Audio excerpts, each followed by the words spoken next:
रामपुर नाम का एक गांव है। उस गांव में एक बड़ा सा मंदिर है जहां गांव के सभी लोग भगवान की पूजा करने जाते हैं।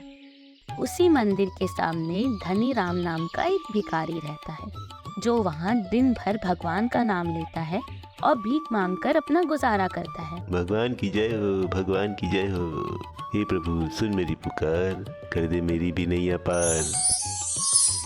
गांव का कोई ना कोई रोज उसे भीख में खाना या कुछ पैसे दे दिया करते हैं। गांव के लोग उसे भीख मांगना छोड़कर कुछ काम करने को कहते रहते हैं। कब तक भीख मांगता रहेगा धनी राम? कुछ काम भी कर ले। मैं भगवान का नाम जपता रहूंगा और वो एक दिन मुझसे प्रसन्न होकर मेरी मनोकामना पूरी करेंगे, मेरी दुर्दशा ठीक कर देंगे। तब मुझे कोई काम करने की जरूरत नहीं होगी। धनी राम का यही दिनचर्या रहता है।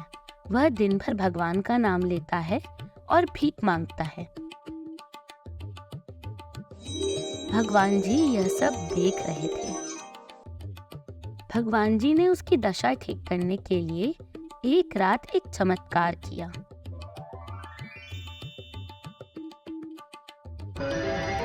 उन्होंने सोने के सिक्कों की भरी थैली धनी राम के संदूक में रख दी। अगले दिन धनी राम उठा और भगवान का नाम लेकर भीख मांगने के अपने काम में लग गया। पूरा दिन निकल गया पर उसने संदूक खोलकर नहीं देखा और ऐसे ही दिन निकलते चले गए। भगवान जी यह सब देख रहे थे। उन्होंने फिर एक चमत्कार किया। भगवान जी ने एक सिपाही का रूप धारण किया।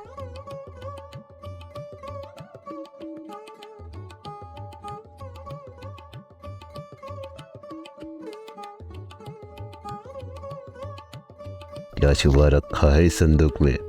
खोल के दिखाओ। भिखारी के पास क्या ही होगा साहब संदूक में?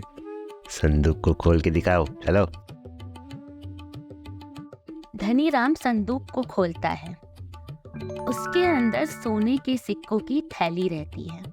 भगवान जी का काम यहाँ पूरा होता है और वह अदृश्य हो जाते हैं। धनी राम सिपाही की तरफ पलट कर देखता है पर वहाँ कोई नहीं होता है। धनी राम उस संदूक को बंद करके फिर अपने काम में लग जाता है। भगवान की जय हो, भगवान की जय हो।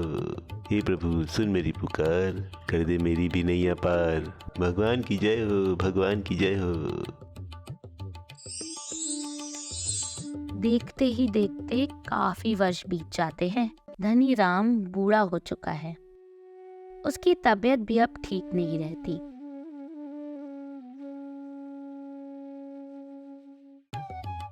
फिर एक दिन पेड़ के नीचे ही धनी राम अपनी आखिरी सांसें लेता है और इस दुनिया को छोड़ देता है।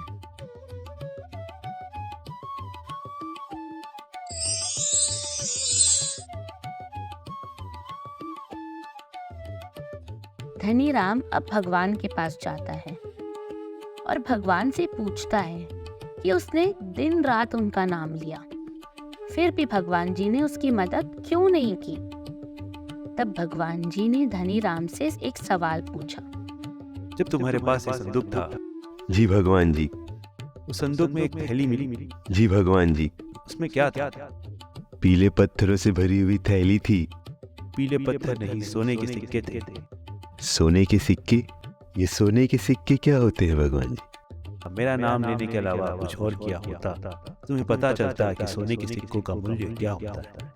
इस कहानी में धनी राम के पास भगवान जी द्वारा दी गई सोने के सिक्कों की थैली होती है, लेकिन उसे सोने का कोई ज्ञान नहीं होता, इसलिए आजीवन भिखारी की तरह अपनी जिंदगी बिताता है। उसी प्रकार हमारे पास भी भगवान जी द्वारा दी हुई प्रतिभा होती है। हमारे पास उस प्रतिभा को देखने और पहचानने का ज्ञान नहीं होता, इसलिए ज्ञान हमेशा लेते रहना चाहिए। Please subscribe the channel and like and share.